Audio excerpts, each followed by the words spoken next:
जय श्री राम। जब मृगा में आकर्षण आया तब रावण उसको पकड़ के ले गया लंका में।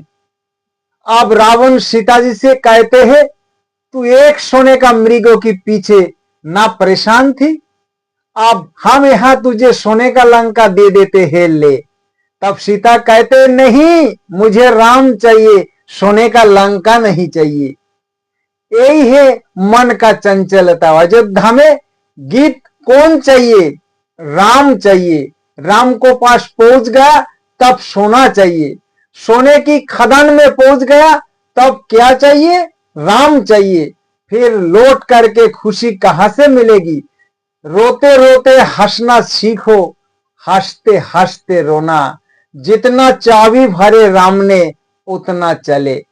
जीवन में आप सब कुछ गंवा देना, पर चेहरा का मुस्कुराहट को मत गंवाना, क्योंकि इसीलिए आप धन कमाते हो, मुस्कुराने के लिए। नौकरी करते हो प्रसन्न रहने के लिए। अच्छा अच्छा भोजन खाते हो प्रसन्न रहने के लिए। अच्छे अच्छे वस्त्रों पहनते हो प्रसन्न रहने के लिए। जो कुछ भी आपने आपको द्वारा किया जाता है वो करने का पीछे एक ही उद्देश्य होता है, मन को प्रसन्न रखना है, वो मन को खिला खिला के रखना है। लेकिन आपने प्रसन्नता को गंवा करके दुनिया को अर्जित कर भी लिया, वो सदा इतना महंगा हो गया जैसा कोई आग का बदले में वो चश्मा देना चाहे, वो चश्मा सस्ती नहीं, वो चश्मा महंगा हो जाएगा। अगर आपको पास संपत्ति आ ही गए हैं, लेकिन संपत्ति यदि आपकी मुस्कुराहट को छीन लिया, फिर संपत्ति का कोई मतलब नहीं है। रिश्ते जोड़े आपने, संबंध बनाए आपने, लेकिन वो संबंध यदि आपको मुस्कुराहट को छीन लिया तो वो संबंध आपके लिए संबंध नहीं, वो आपके लिए जहर समान है। मैंने कहा सोना आपके लिए प्रिय आभूषण है, लेकिन कल्पना कीजिए वही सोना अगर एक एक मंगलसूत्र फ्री कर दिया जाए तो लेने से कोई मना नहीं करेगा। लेकिन इसको साथ एक शर्त छोड़ दिया जाएगी कि सोने का बाद सबको एक एक हीरा भी मंगलसूत्र दे जाएगा, लेकिन बदले में गर्दन काट लिया जाएगा तो क्या होगा? आपका कलाई काट दिया जाएगा, इसके बदले में एक एक सोने का चूड़ी दी जाएगी। ये सस्ता सदा नहीं है।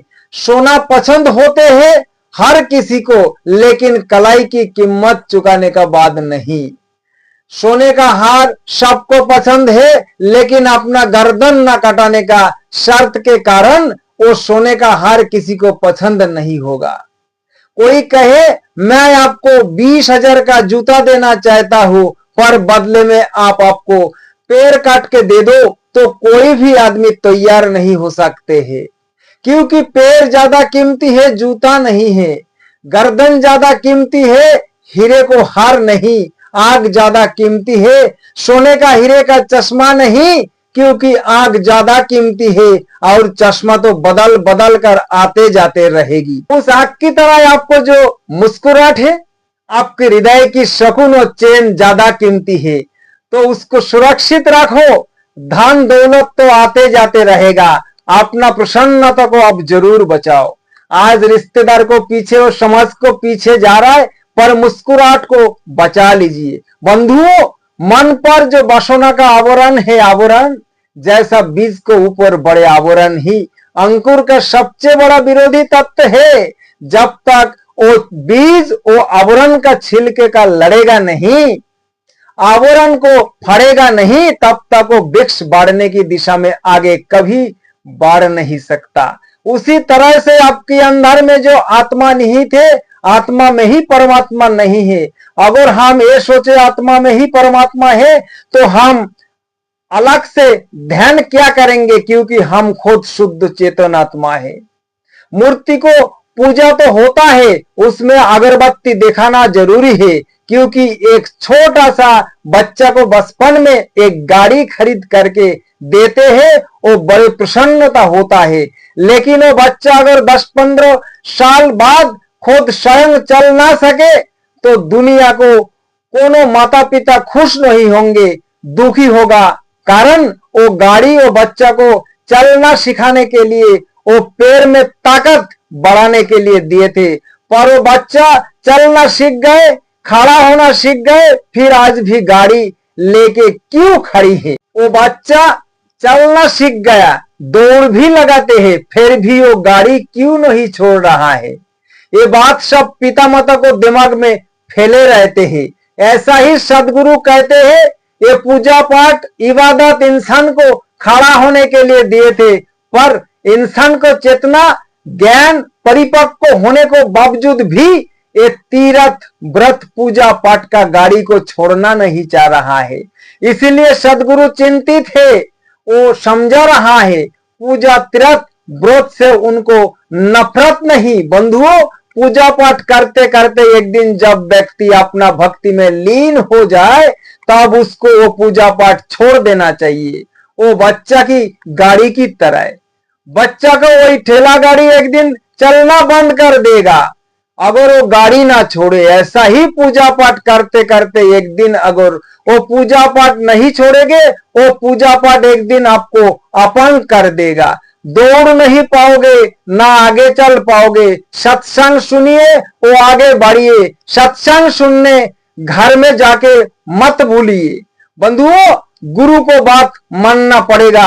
आप लोगों को पता है, बल्ब जलता है तो नेगेटिव पॉजिटिव में, अर्थ और फेज में प्लस माइनस जब दो तार लगते हैं, ये दो तार छोड़कर बल्ब जल नहीं सकते हैं। इसलिए आपको चेतना को जो शक्ति जुड़नी चाहिए, वो एक गुरु का शक्ति का और तार जुड़ना चाहिए, परमात्मा का शक्ति जुड़ना चाहिए। तभी आपका जीवन का दुख का अंधकार छटेगा और सुख का परम प्रकाश होगा, शांति का परम प्रकाश होगा। दुर्भाग्य की बात है कि आप आपका जीवन में सुख और शांति का प्रकाश तो चाहते हैं और दुख का अंधेरा को हटाना तो चाहते हैं, लेकिन भगवान का भक्ति का कनेक्शन जोड़ना चाहते हैं और गुरु का भक्ति का कनेक्शन को काट देते हैं, तो क्या बल्ब जल जाएगा? दुनिया का किसी कोने में भी नहीं जलेगा। बल्ब जलाने के लिए दो तार का जरूरत है। ऐसा ही भक्ति का दीप जलाने के लिए, परम शक्ति का दीप को जलाने के लिए गुरु भगवान का भक्ति को जोड़ना चाहिए।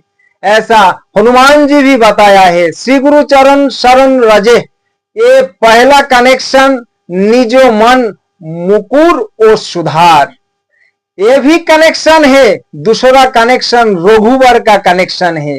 बिना गुरु में भगवान का भक्ति वृथा, कभी मुक्ति नहीं मिलेगा। गुरु बिना जीवन का दुख टाल नहीं पाएगा। आप कितना भी मंदिर में भगवान को पूजा करो, जीवन में बल बुद्धि से आपका जीवन का क्लेश दूर होगा। जब गुरु और रघुवर का कनेक्शन होगा, गुरु और गोविंदो का कनेक्शन एक ही है। भक्ति का आरंभ सकुन से जरूर होगा, पर भक्ति का अंत निर्गुण से होना चाहिए।